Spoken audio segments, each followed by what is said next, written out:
रक्तापेक्षा माणुसकीचे नाते श्रेष्ठ ठरले. यावलमध्ये राष्ट्रीय एकात्मतेचा जिवंत आदर्श. भारतीय संस्कृतीतील माणुसकी, आपुलकी आणि सामाजिक सलोखा किती मजबूत आहे याचं जिवंत उदाहरण यावल शहरात पाहायला मिळाले.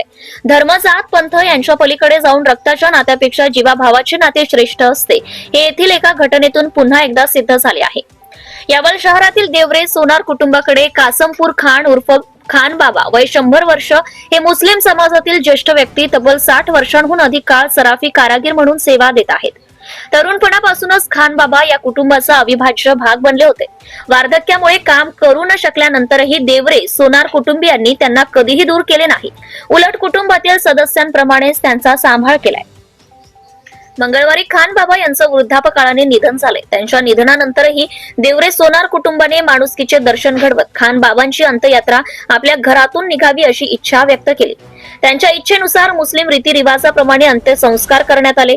मात्र अंत्ययात्रा हिंदू कुटुंबाच्या घरातून निघाल्याने सर्वत्र कौतुकाचा सूर उमटला. ही घटना केवळ एका कुटुंबाची नसून राष्ट्रीय एकात्मता, सामाजिक सलोखा आणि मानवतेचा संदेश देणारी ठरली आहे. आज समाजात धर्माच्या नावावर फूट पाडण्याचा प्रयत्न सुरू असताना यावलमधील ही घटना माणुसकी अजूनही जिवंत आहे याची साक्ष देणारी आहे.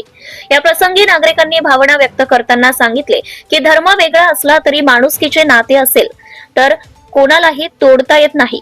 यावल शहरातील देवरे सोनार कुटुंब आणि खान बाबा यांच्यातील हे अतूट नाते समाजासाठी प्रेरणादायी ठरत असून त्यांची सर्वत्र प्रशंसा होत आहे. Subscribe now and press the bell icon. Never miss an update.